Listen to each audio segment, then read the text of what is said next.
Bonsoir à toutes et à tous, ravi de vous retrouver sur 8 Mont Blanc, il est 18 h, c'est l'heure du journal préparé par l'ensemble de la rédaction. Voici les titres de ce lundi 17 octobre 2022. La situation dans les raffineries étant toujours aussi bloquée et tendue, il est toujours aujourd'hui aussi compliqué de trouver de l'essence partout en France, notamment dans nos pays de Savoie. Lucas Ruch a relevé le défi de faire le plein. Pour nous, l'a-t-il relevé? Réponse dans 2 minutes. Et puis nous entendrons Catherine Poletti, la présidente du groupe UTMB, a signé une charte de 15 engagements éco-responsables mise en place avec le ministère des Sports. Avec ce document, les organisateurs de grands événements sportifs signataires devront à l'avenir respecter toute une série de mesures. Mais avant de développer ces titres, on reparle de la brucellose. Yves Le Breton, le préfet de Haute-Savoie, a pris un nouvel arrêté ce vendredi 14 octobre concernant l'éradication de la maladie. Un objectif de tir limité à 75 bouquetins a donc été mis en place. Cette nouvelle campagne a débuté ce lundi dans le massif du Bargy. La préfecture de Haute-Savoie ajoute cependant que de nouvelles mesures de surveillance seront appliquées. Chaque année, 100 bouquetins seront ainsi capturés et testés.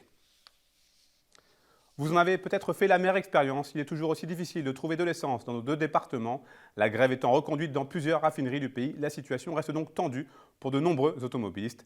Lucas Ruch a essayé de faire le plein pour nous aujourd'hui dans les environs d'Annecy. Et vous allez le voir, même si la mission n'est pas impossible, elle n'en reste pas moins compliquée. C'est un reportage réalisé avec Manon Terrier. Bon, on est en région d'Annecy.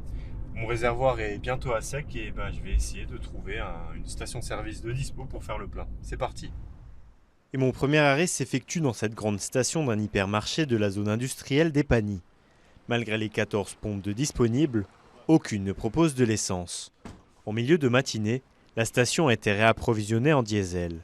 Pour le plus grand bonheur de ces automobilistes, impatients et rassurés d'enfin pouvoir faire le plein. Et aujourd'hui, on a trop galéré parce qu'il n'y a rien, il n'y a pas d'essence sur Annecy. On a ici, on a Argéan, et puis une station Avenue de France. C'est tout ce qu'il y a. Bredouille, je reprends donc la route à la recherche d'une station proposant du samplon 95. Et si certaines d'entre elles restent bel et bien fermées, d'autres ont eu la chance d'être réapprovisionnées ce matin même, comme cette petite station d'Allonzier-la-Caille. Près d'un tiers des clients supplémentaires viennent désormais se servir à la pompe. Et comme partout, cette affluence record risque de mettre la station à sec à n'importe quel moment de la journée. On essaye d'être livré à peu près tous les 2 jours, mais on n'est pas forcément livré puisqu'il faut approvisionner tout le monde et les stations autoroutières sont prioritaires. Et on se rend compte que ça se vide plus vite, du coup. Ah oui. Ah là, il n'y a plus de problème de prix. Là, les gens veulent du carburant. Après avoir sillonné le nord-ouest d'Annecy en essuyant de nombreux revers, je profite donc moi aussi de cette occasion. Moi, après avoir roulé une dizaine de kilomètres, attendu une quinzaine de minutes, c'est bon, j'ai enfin trouvé. Je peux enfin me servir. Comme partout en France, la situation en Haute-Savoie reste tendue. Une majorité des stations ont toujours des difficultés d'approvisionnement et un tiers d'entre elles sont toujours tout bonnement fermées. Créé en 1871, le 27e bataillon de chasseurs alpins s'est installé à Annecy en 1922. Vous avez d'ailleurs pu suivre les célébrations des 100 ans de cette présence du 27 à Annecy ce week-end. Samedi, un défilé dans les rues d'Annecy a rassemblé une grande partie des hommes passés par le quartier Tom Morel. Et dimanche, les citoyens ont pu découvrir le quotidien des soldats grâce à une journée porte ouverte et le public était au rendez-vous. Pour le plus grand bonheur du colonel Vincent Minguet, chef de corps du 27e BCA et de son prédécesseur, le colonel Yvan Morel, je vous propose de les écouter au micro de Victoria Lopez.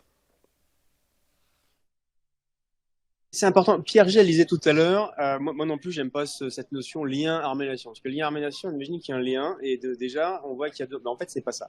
C'est vraiment une osmose. On est une émanation, c'est une partie de la société qui s'occupe de défendre les autres. Et donc, c'est important que les gens puissent voir. Ce bataillon, c'est pas le mien, on y habite, on y travaille, mais finalement, il est autant aux Annéciens qu'à nous.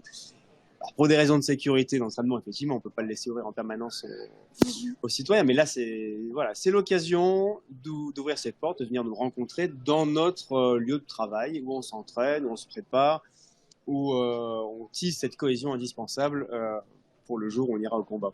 C'est un peu la leçon de ce week-end-là. C'est-à-dire que tous ceux qui sont venus du bout de la France, qui sont revenus au 27, ils ont retrouvé cet ADN-là, qui est celui de dire ici il y a une ville, un département, un bataillon de chasseurs alpins qui vivent à l'unisson et dont on a besoin pour relever les défis d'aujourd'hui.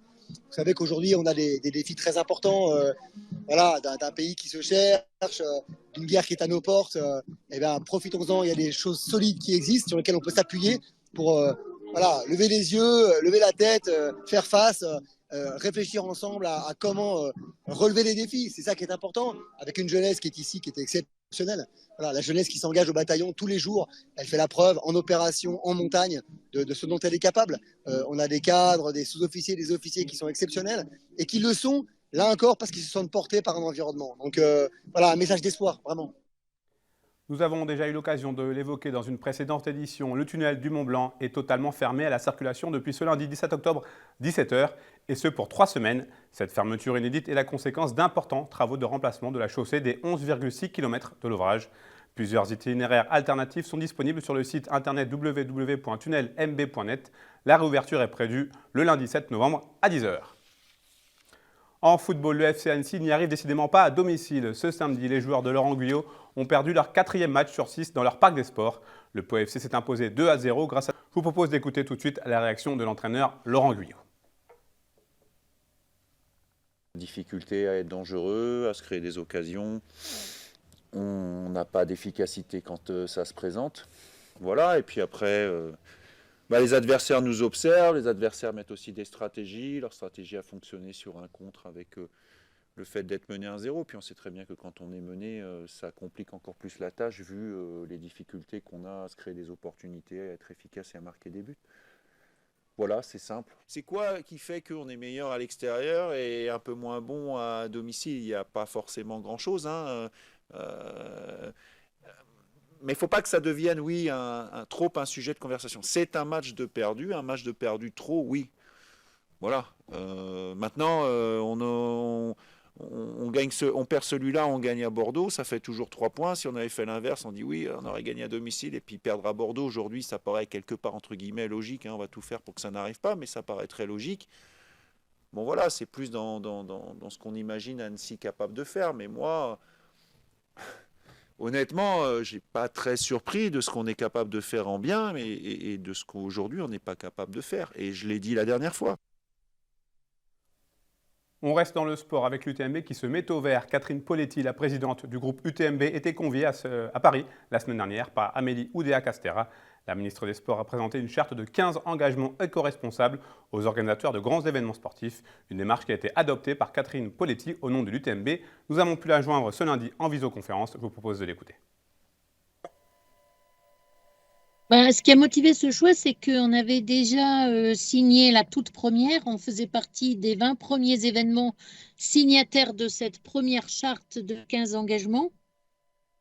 Et même, je dirais qu'on a signé depuis des années, ça a démarré en 2007, toutes les chartes consacrées à l'environnement. On a toujours été concernés par tout ce qui était environnemental et même sur le côté durable de notre événement par rapport à la région et au local. Donc là, eh bien, on a, renouvelé nos engagements, si je puis dire. Déjà, on essaye de favoriser l'économie locale en faisant travailler des prestataires locaux, en impliquant les socioprofessionnels du Tour du Mont-Blanc jusqu'à présent. On fait de la réflexion de sentiers pour entretenir les différents sentiers. On a aussi mis en place une équipe de ce qu'on appelle des ambassadeurs de l'environnement. Donc, et c'est une équipe d'environ 30 personnes bénévoles qu'on pilote, qui font le tour de tous les chemins avant pour les nettoyer.